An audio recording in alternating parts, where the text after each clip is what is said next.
大家好，我是 Jackie。今天我来分享非常经典而且很流行的一道菜——宫保鸡丁。最近因为工作上传视频的时间比较慢，请大家不要见怪。首先准备2粒蒜头切小粒，接着准备一小块姜，也切成一粒粒的。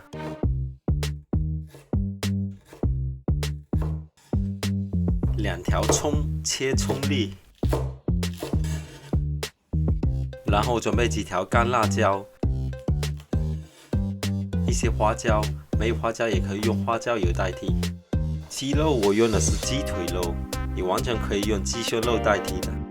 用鸡腿肉就是要剔骨头，麻烦一点点，不过我不是很介意，我更介意吃鸡胸肉。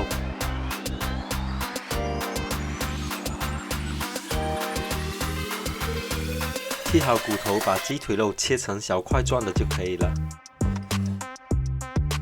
接着给鸡肉腌味，下半茶勺的盐，一点点胡椒粉，1茶勺老抽，1茶勺生粉，1汤勺的水，把味道抓均匀备用。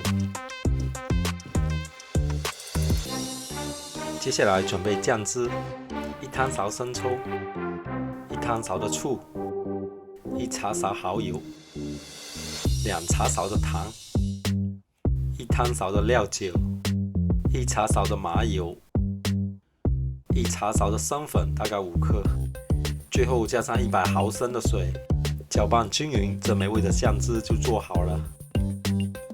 下一步，热锅放点油，先把鸡肉放下去，2面都煎炒一下。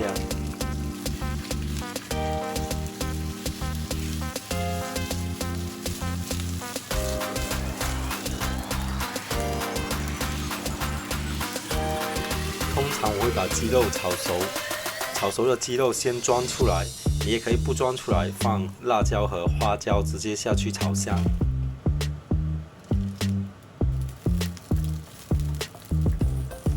接着放蒜和姜，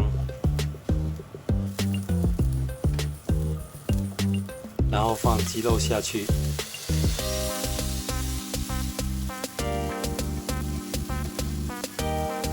炒几下，倒酱汁进去，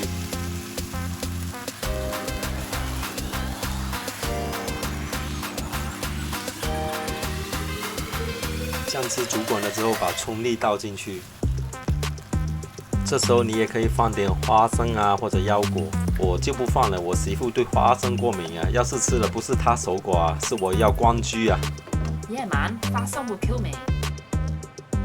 今天的视频就到这里，谢谢你们的观看，我是 Jackie，我们下次再见。